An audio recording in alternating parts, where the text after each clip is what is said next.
saan nagkaproblema ang pagpapadala ng ilang election returns. Saksi live si Cesar Apolinario. Cesar? Pia, sa ngayon ay nagpapatuloy pa rin ang canvassing dito sa Quezon City Hall kung saan hinihintay pa rin ang election returns mula sa ilang mga eskwelahan. Resulta yan ng local at national election. At 96% na ng election returns ang naipapadala dito sa Quezon City. At yan na nga yung nailabas kanina at ipinakita dito sa mga narito sa loob ng Quezon City Hall. At bale sa mayoral race ay ang nangungunang pambato ng serbisyo sa Bayan Party o SBP ang nakakuha ng 454,714. Pumapangalawa naman si PDP Laban candidate Bingbong Crisologo na nakakuha naman ng 354,255 na boto. Pangatlo si KDP candidate Ishmael Matay III na may 18,394. Mula yan sa kabuang 878,847 botanteng bumoto ngayong eleksyon 2019 dito sa Quezon City. Sa pagka-Vice Mayor naman, Pia, si Gian Soto ang nangunguna na may botong 371,001. Pumapangalawa naman si Jopet Sison na may botong 333,032 at pumapangatlo si Roderick Paulati na may 108,847 votes. At sari-sari kasi ang naging problema sa mga eskwelahan na na-cover natin. At isa nga itong President Corazon si Aquino Elementary School dyan sa may Batasan Hills na nakaranas ng sari-saring problema.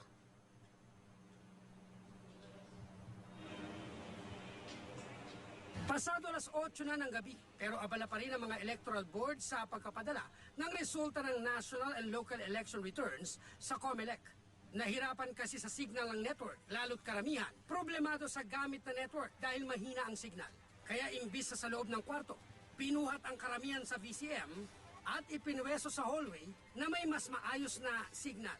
Baka kailangan lumabas pa dito para makaano ng signal instead na nasa room. Dito lang sa first floor, ma'am. Opo.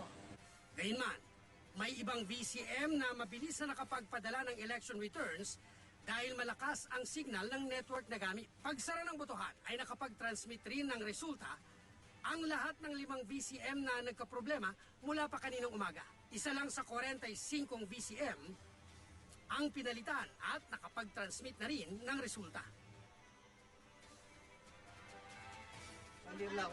Mag-alas 3:30 naman ng hapon, nakaboto si mayoral candidate Congressman Bingbong Crisologo sa Heroes Hills Community Center, General Segundo Street.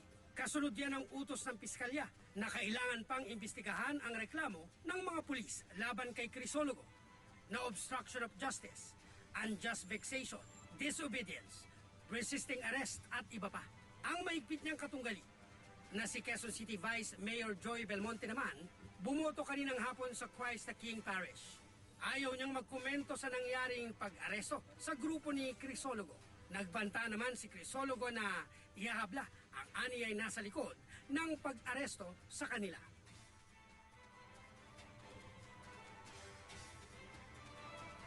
Pia, more or less 5% na election returns na lang ang inihintay dito sa Quezon City Hall para magproklama na ng mga nanalong kandidato ngayong election 2019. Live mula rito sa Quezon City, ako si Cesar Apolinario, ang inyong saksi.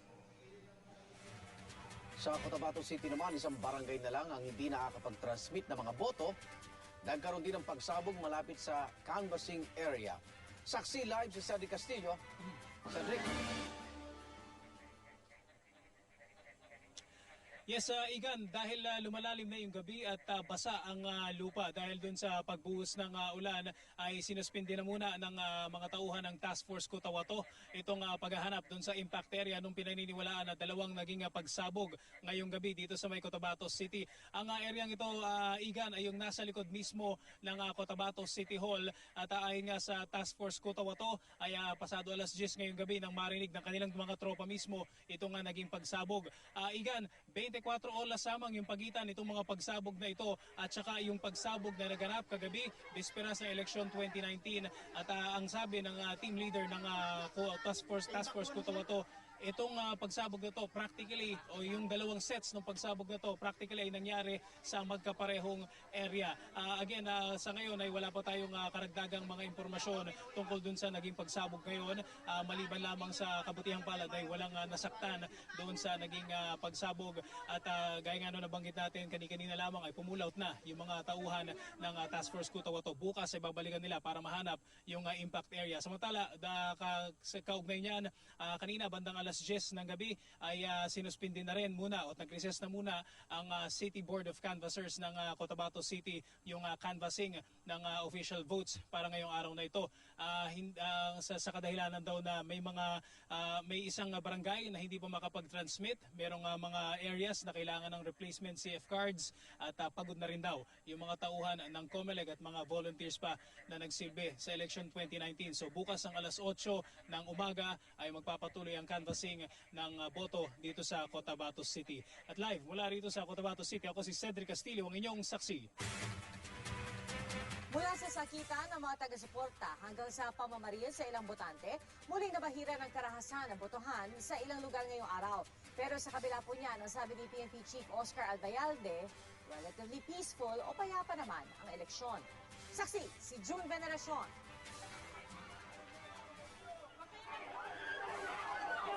Sa ganyan na uwi ang botohan sa polling precinct na yan sa Marawi City. Dalawang nakapila ang nagsapakan. Naawat din naman ang dalawa na napag-alamang magkamag-anak pala. Sa Cotabato City, mga watcher naman ang nagbugbugan. Isang watcher kasi ang nainip at nagpumilit pumasok sa polling precinct. Kaya naggalit ang mga watcher ng karibal na kandidato. 3 ang nasaktan sa insidente.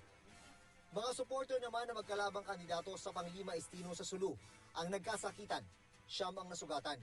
Nagkaproblema sa VCM kaya inakala ng mga supporters ng dalawang mayoral candidate na magmamano-manong bilangan.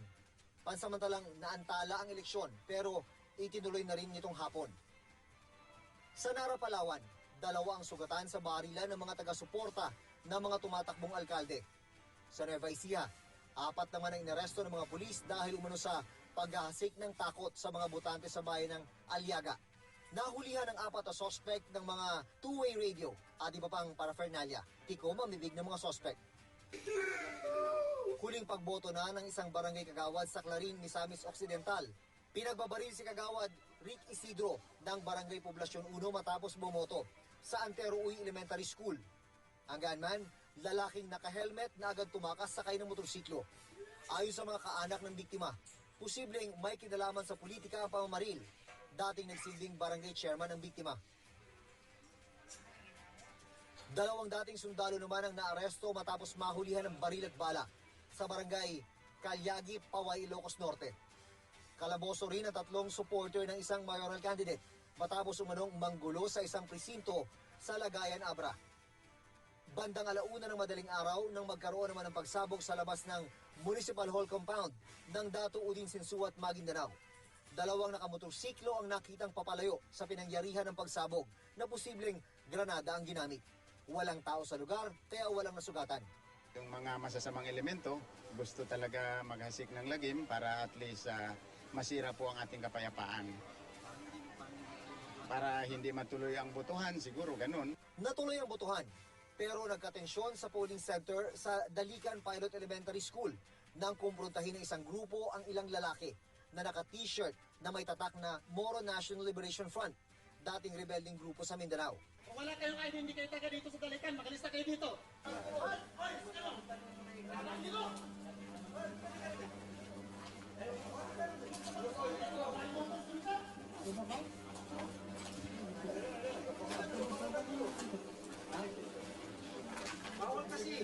Napilitang lumabas ang mga lalaking naka-t-shirt na may tatak na MNLF. Butante ba kayo? Hindi butante, pero nag-assist lang kami. Bawal na sa mga kasama namin sa MNLF. Nag-assist kami. Kung nakaintaga siya, nag-assist kami sa para sa peaceful siya. Kaya kami Ayun na. Bandang alas 7 ng umaga, isa na namang pagsabog ang nangyari. posibleng granada rin ang sumabog sa lugar na wala ring tao. Kung ang mga yan sumabog, hindi naman sumabog ang nakitang hand grenade na nakasabit sa gate sa bahay ng sekretary ng mayor ng Malig, Isabela. Mabilis na naglatag ng kordon ng mga bomb expert ng pulisya at militar sa lugar. Sa kabila ng ilang insidente ng karahasan, sinabi ni PNP Chief General Oscar Albayalde na relatively peaceful ang botohan ngayong araw. Mananatili raw ang operational readiness at vigilance ng pulisya hanggang matapos ang buong election process. June Veneracion ang inyong saksi. Ilang barangay pa sa Moises Padilla, Negros Occidental ang iniintay ang transmission ng election returns. Isa ang bayan ng Moises Padilla sa mga lugar na under COMELEC control. Saksi live si JP Soriano.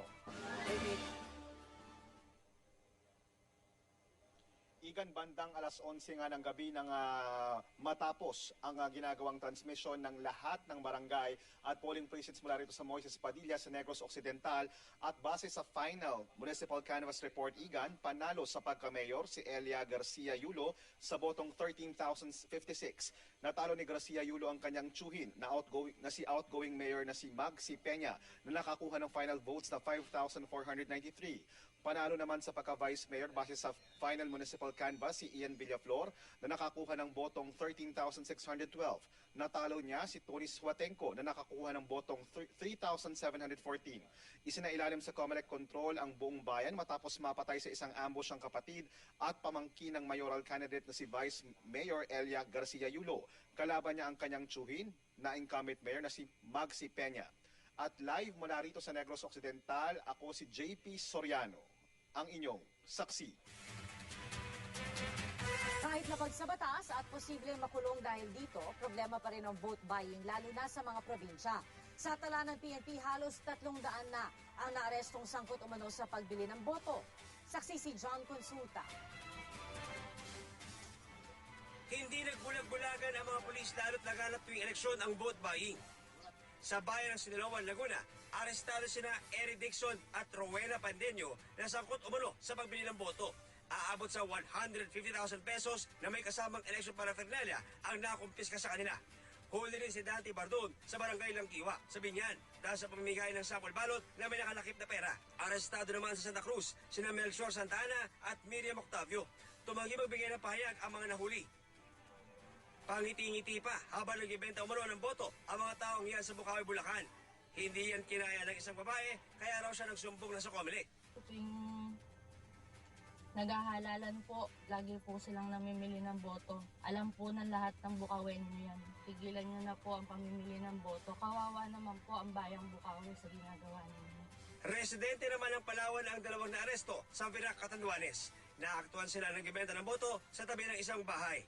Dahil pa rin sa vote buying, 30 kabilang ang 3 minor de edad ang inaresto sa Moises Padilla at Ibi Magalona sa Negros Occidental. Nakuhanan sila ng 127 sample ballots na may tig 1,000 pisong cash. Habang hinihatid kanina sa polling precinct ang mga guro sa Moises Padilla, Negros Occidental, nadaanan ng mga pulis ang 12 suspect sa pagbebenta umano ng boto. Meron tayong 12, no, na worth 12,000 pesos man. Each sample ballots is 1,000. No? So nakaipit na yan sa so na-recover natin in the position, no, of those mga arrested na 12. Tumanggi magbigay ng pahayag ang mga suspect. Ako si John Consulta, ang inyong saksi. Kapag may eleksyon, may vote buying. Hindi raw bago ang ganyang kalakaran tuwing botohan, ayon mismo kay Pangulong Rodrigo Duterte. Mula sa Davao City, saksi live si Joseph Morong. Joseph.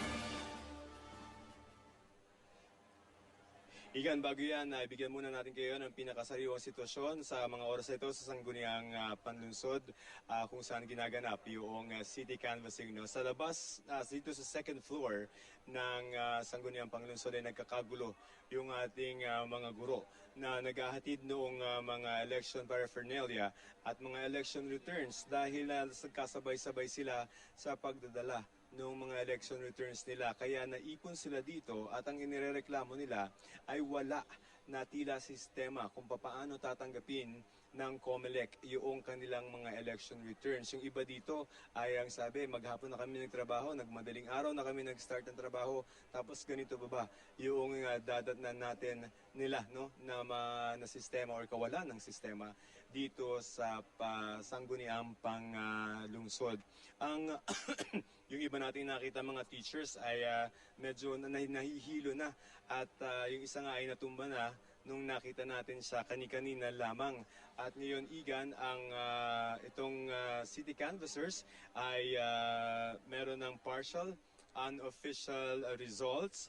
Itong well, let's go there first. Itong si Pangulong Duterte kanina ay bumoto, no? At ang sabi niya ay pangkaraniwan lamang daw itong vote buying. Pero kung mahuhuli ka ay dapat ay prosecute ka at kasuhan at yung full force of the law ay dapat ipataw sa iyo. Samantala, Igan, bago yung interview nitong si Pangulong Duterte, ay bigyan muna natin kayo ng partial unofficial count ng city canvassers dun sa local races. No? Itong tatlong mga anak ni Pangulong Duterte ang tumatakbo. Itong si incumbent Davao City Mayor Sara Duterte ay meron na 532,673 votes. Samantalang yung kanyang kalaban na si June Marcellones ay may 3,990 votes.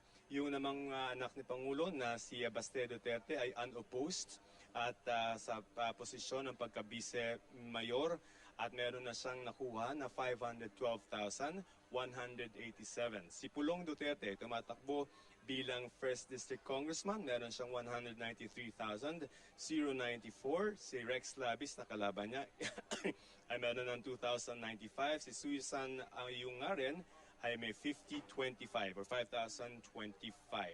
Igan, ang rate ng transmission natin dito according to Attorney Krishna Caballero ay 67% na transmission rate at ang actual voters na bumoto dito sa Davao City ay 583,404. Igan. As per order of the Board of Canvassers, I now respectfully appealing my... Okay, maraming salamat, Joseph Morong. At dumako naman tayo sa lalawigan ng Sulu. Saksi live si Rafi Tima. Rafi? Pia, sa pangkalahatan, naging tahimik naman ang botohan dito sa probinsya ng Sulu maliban na lang sa nangyaring barilan sa bayan ng Panglima Estino. Dahil sa barilan ay kinasugat ng 6 na katao at bugbugan ay kinasugat ng 3 iba pa. Alas 5 na ng hapon nagsimula ang botohan doon. Dahil dito hanggang ngayon ay nagpapatuloy pa rin ang botohan sa Panglima Estino at bukas yung 10% apektado ng hanggang alas 5 ng madaling araw bukas. Bantay sarado naman ng militar ang buong bayan para hindi na ulit sumiklab itong kaguluhan sa pagitan ng dalawang magkatunggaling sa pagkaalkalde. May 2 iba pang insidente ng gunfiring incident sa mga bayan ng Luok at Lugos bagamat walang nasaktan sa mga ito. Sa kabila ng mga kaguluhang ito, walang naideklarang failure of election dito sa probinsya. Nag-convene kanina yung kaninang alas 9 ng gabi itong Provincial Board of Canvassers pero dahil wala pang halos na kakapag-transmit ay bukas na ulit ito itutuloy. Marami rin kasi ang hirap sa signal sa maraming bahagi ng probinsya. Tansya ng Provincial Election Officer aabutin ng 3 hanggang 4 na araw bago masolusyonan itong mga depektibong SD cards at tuloy ang maita-transfer ang datos hanggang sa national level. Yan rin ang latest mula dito sa Holosulu. Ako si Rafi Tima, ang inyong saksi. Saksihan mamaya, senior citizen inatake ng heat stroke matapos bumoto sa La Union. At mga botanteng matindi ang pinagdaanan makalahok lang sa botohan. Magbabalik ka! Saksi!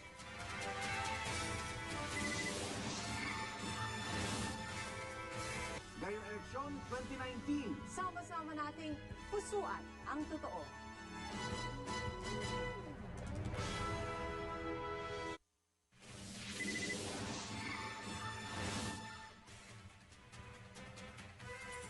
Limang lalaki ang inaresto ng mga pulis sa Binyan, Laguna. Nasamsam sa mga suspect ang ilang baril, pera at campaign materials. Dinala na sila sa police station at patuloy na iniimbestigahan. Inabot po ng siyam-siyam sa pila ang maraming botante sa iba't ibang presinto. Ang nasisi sa pagbagal ng proseso sa pagboto, mga aberya sa vote counting machine o BCM at iba pang election paraphernalia. Saksi si Tina Panganiban Perez. Early bird sa mga presinto, pero marami sa mga botante namuti na ang mga mata sa pila para lang makaboto. Di pa kasi nag-iinit ang botohan, nag-init o pumalya na ang ilang vote counting machine. Kabilang sa mga di agad nakaboto dahil dyan, sina Senator Grace Poe, Pasig Mayoral Candidate Vico Soto at dating Vice President Jejomar Binay. 8 beses na di tinanggap ng VCM ang balota ni Binay, kaya napasugod sa PICC kung nasaan ang COMELEC officials para magreklamo. Pinasok yung balota ko. Ang lang ako. 1, 2, 3, 4 na beses. Rejected. Kaya sabi ko, paano na? Rejected ko. Paano rejected? Paano yung karapatang kumumoto? Upon investigation of the problem, nakita natin na ang problema pala lay with the machine. So the machine has been replaced. Noon pa lang tuluyang nakaboto si Binay. Ilang oras ding pumila si dating Pangulong Noynoy Aquino dahil sa nag-overheat namang VCM. Hindi ko na iniisip yun na basta maabati kami, okay na ako. Kaya sa ilang lugar gaya sa Bacoor, Cavite, tinutok na ang ilang ventilador sa mga VCM. Sa 2 presinto sa Bocaue, Bulacan, dagdag problema pa ang brownout kaninang tanghali. Sa Bataan, 33 VCM ang pumalya. Ganyan din ang problema sa Tanawan, Batangas. Hinintay ang replacement VCM pero pumalya rin dahil sa defective SD card.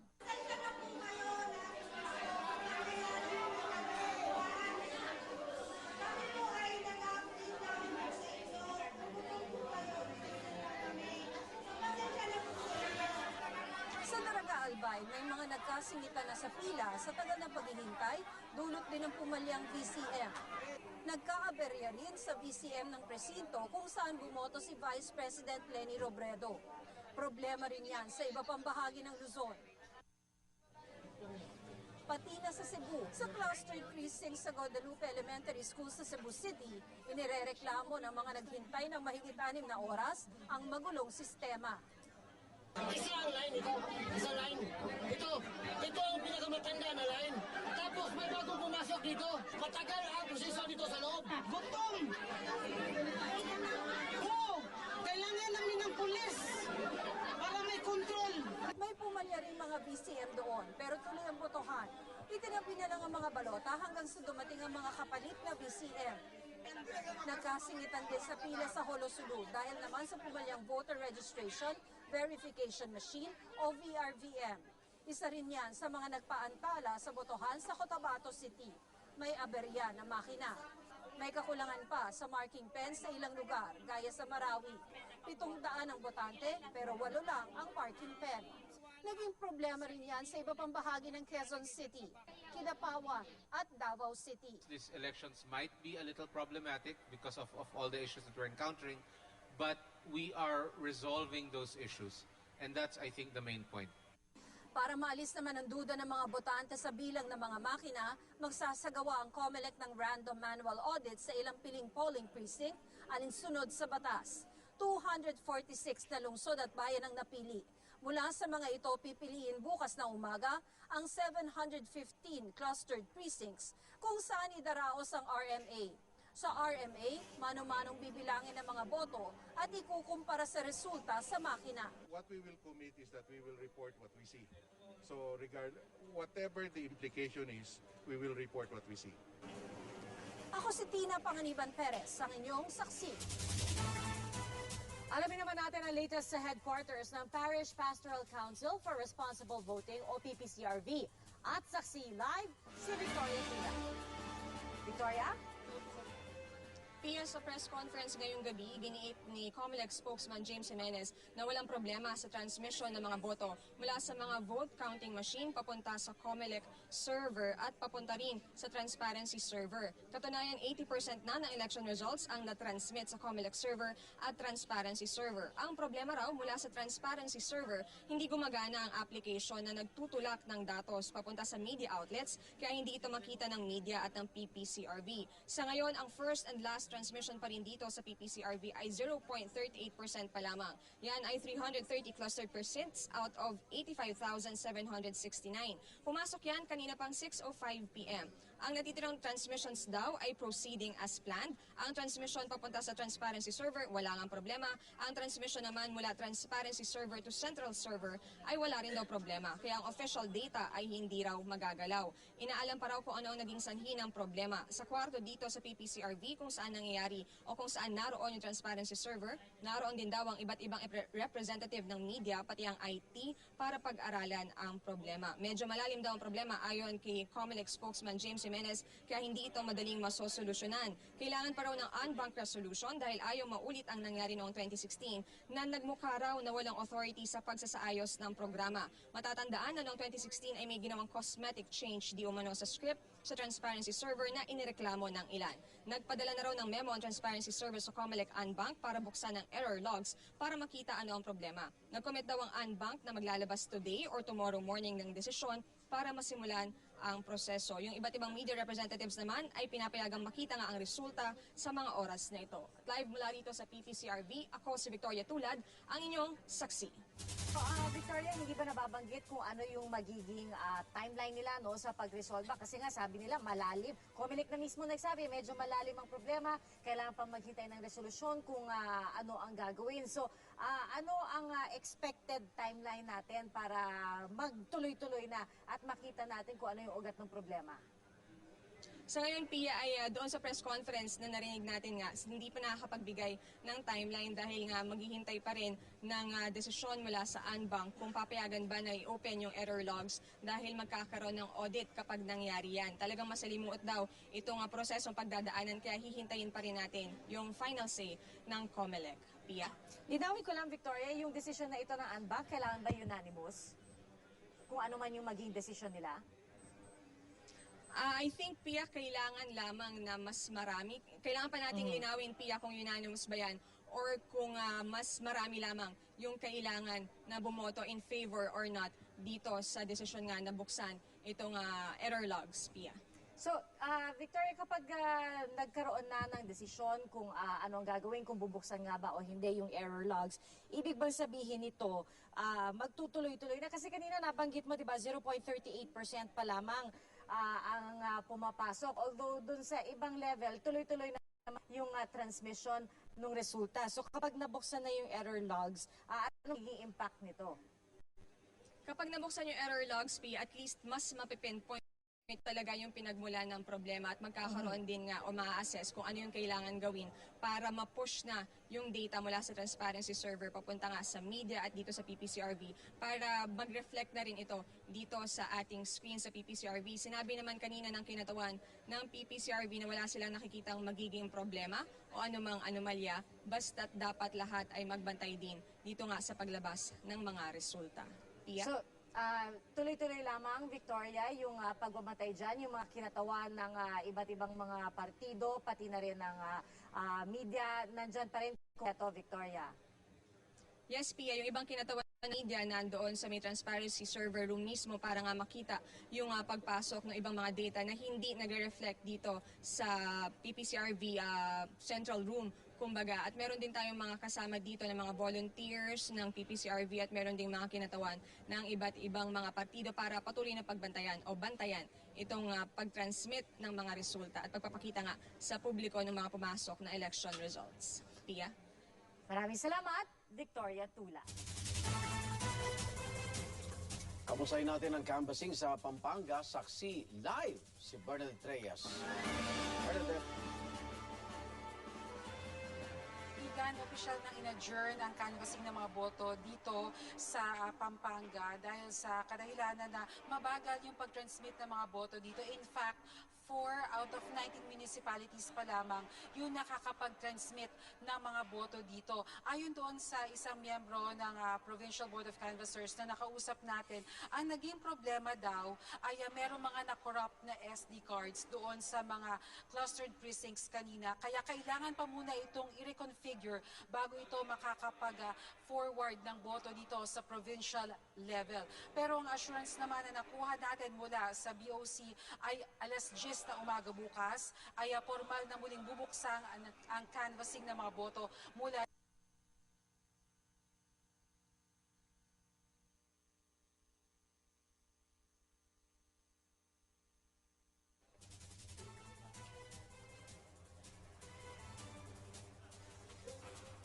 Maraming salamat, Bernadette Reyes.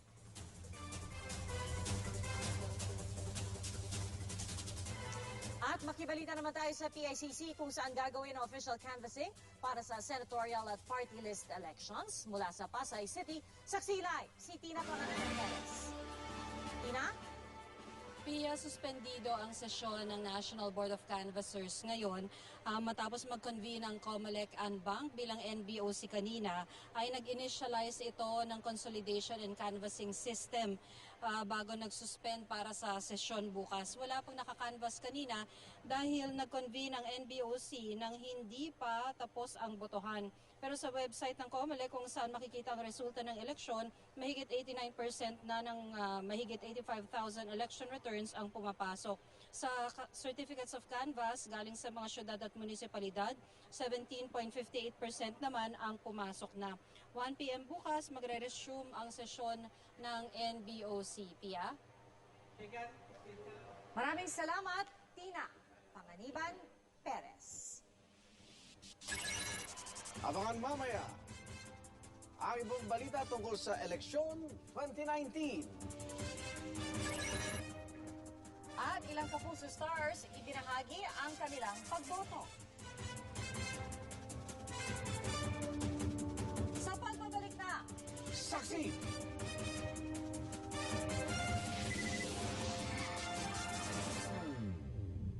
Sa eleksyon, nasa kamay at puso nating mga Pilipino ang kapangyarihang bumoto. Ang ating mga kamay gagamitin natin para isapuso at tuparin ang pangakong iboboto ang mga totoong maglilingkod sa ating bayan. Buong puso at sama-sama tayong maninindigan. Sa eleksyon 2019, sama-sama nating pusuan ang totoo.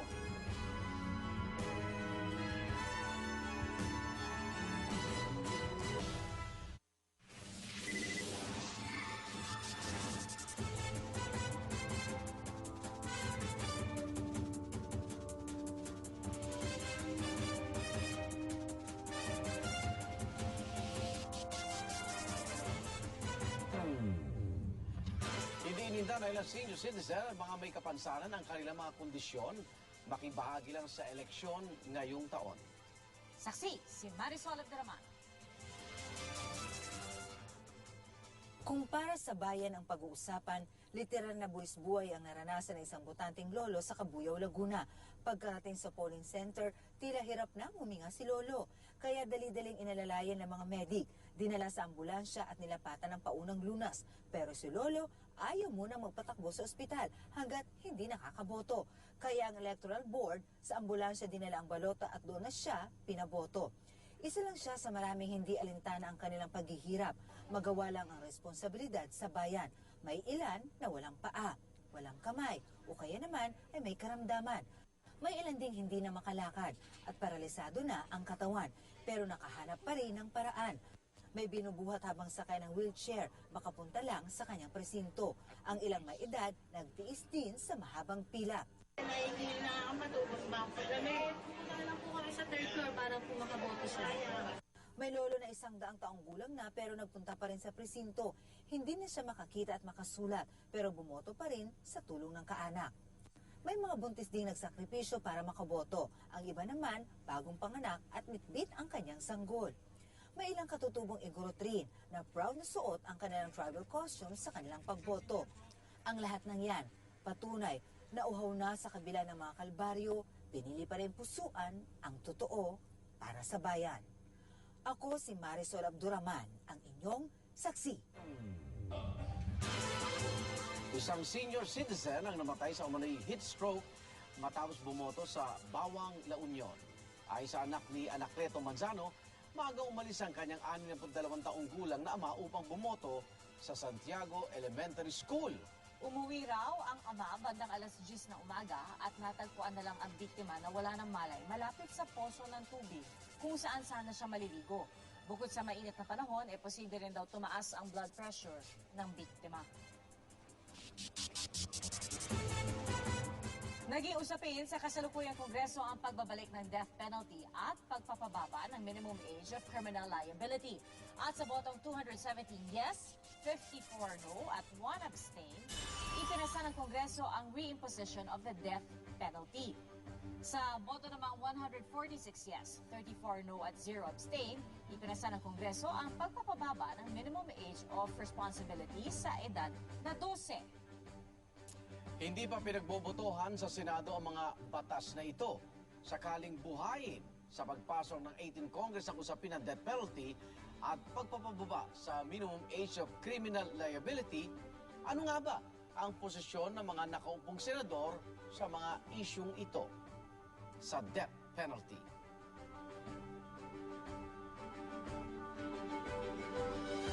Sa pagpapababa ng minimum age of criminal liability,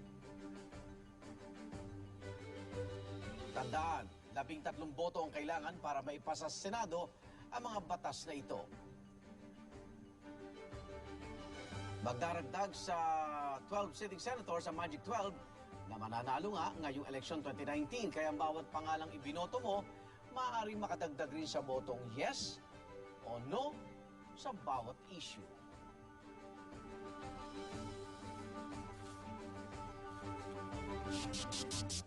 Ibinahagi naman ng ilang kapuso celebrities ang kanilang pagboto. Gaya ng ibang mamamayang Pilipino, hangad daw nila ang makakabuti sa bansa. Sa Valenzuela, sabay na bumoto ang magkapatid na Jack Roberto at Sanya Lopez.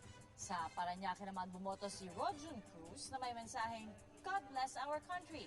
Maaga rin bumoto si Heart Evangelista Escudero, kasama ang mister niyang si Senador Chis Escudero na kandidato sa pagkagobernador sa unang distrito ng Sorsogon. Ang Dragon Lady star naman si Janine Gutierrez bumoto muna bago nag-taping.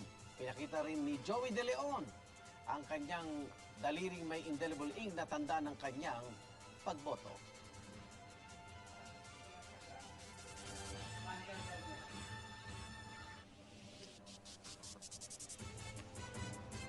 Dahil sa ating papurihan yung mga guro na naging bahagi ng eleksyon hanggang ngayon ay nandun pa sa mga presinto, nagbabantay ng boto ng ating mga mamamayan at inaabangan hanggang sa magkaroon ng proklamasyon sa kanilang lugar. O kasi hanggang ngayon hindi pa tapos yung kanilang trabaho, kaya actually maintindihan mo rin yung ibang guro na na-interview rin na ating mga kasama, mangiyak-ngiyak minsan. Di ba sa dami na rin kasi ng reklamong pumapasok, minsan hindi na rin nila makontrol kasi yung iba't ibang bagay. At syempre, habang iniintay natin yung resulta na naobserbahan nga kanina, yung mabagal na pag-transmit ng resulta ng boto, lalo doon sa transparency server natin, aalamin pa natin dahil pinuntahan na ito mismo ni James Jimenez ng Commission on Election para malaman. Kanina, ang sabi, malalim daw ang dahilan. Oo, at saka bukas, pagbobotohan pa lamang nila kung bubuksan o hindi yung error log. Tapos pag nabuksan mo yung error log, doon mo pa lamang malalaman kung bumoto sila na bubuksan nga nila. Tapos doon mo pa lang malalaman kung ano yung naging ugat ng problema, pero wala pa yung mismong solusyon. Sana meron na. Habang nagtatagal ito, lalong nababalutan tayo ng pagdududa sa sana ay naging maayos na eleksyon 2019. At syempre mga igan, huwag kayong bibitiw dahil magpapatuloy pa rin ang eleksyon 2019 special marathon coverage ng GMA News and Public Affairs dito sa GMA. At yan, ang mga balitang ating sinaksiyan. Ako naman, Arnold Glavio. At ako po si PR Canghel. Makakasama niyo pa rin po ako sa ating marathon coverage. Igan, hanggang bukas, sama-sama tayong magiging saksi!